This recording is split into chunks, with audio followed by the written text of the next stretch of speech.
and welcome back to another Artifact Corner. Today we will be looking at an early sewing machine that we have in our collections. Our model of sewing machine was made in the mid-1850s. It is set on a wooden table and the means of propulsion is by a foot treadle. The machine itself has beautifully hand-painted flowers and vines adorning it. The table has one small drawer for storing supplies. Let's learn a bit more about the history of the sewing machine. Prior to the invention of the sewing machine, all garments were made by hand. The oldest sewing needle ever discovered comes from Serbia and dates to about 60,000 BCE. It was made of bird bone, which is ideal due to how small and lightweight the bird bones are. The downside to using bird bones is that they are fragile. Other needles that have been found dating to 45,000 BCE have been made from ivory, camel bone, deer bone, whale bone, and wood. Humans started using metal sewing needles around 7000 BCE and used copper, iron, and bronze needles. Metal needles are far stronger than bone needles and therefore can last longer. Metal needles are also great for working with more dense and heartier materials like animal hides and leathers. For almost all of human history, if you wanted a garment, you either had to sew it yourself or have another person hand sew it.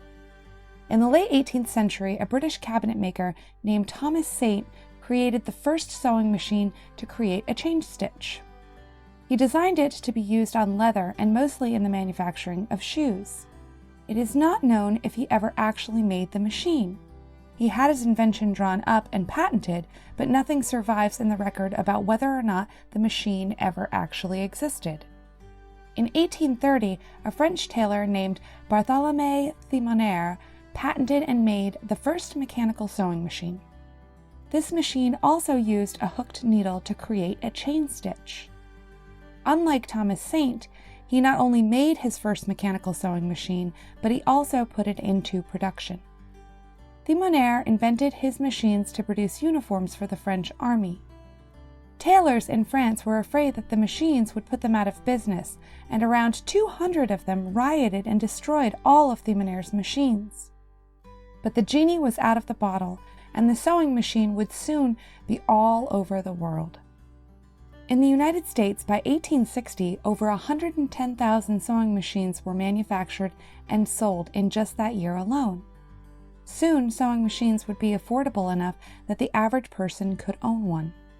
This was a huge time saver, primarily for women. Darning and mending a family's clothing was time-consuming when doing it by hand. A sewing machine would dramatically cut down on that task, allowing women more time to pursue other interests. Our sewing machine was made by D. Corkins from Troy, New York, again in the mid-1850s. We've had some trouble locating information about this manufacturer, but according to the Smithsonian Institution, that's not surprising. In the mid-1800s, there were so many sewing machine makers, and so few of them lasted for any length of time that there are many one-off makers out there.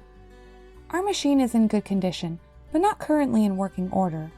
It is missing its belts and would likely need to be professionally restored before we would try to use it.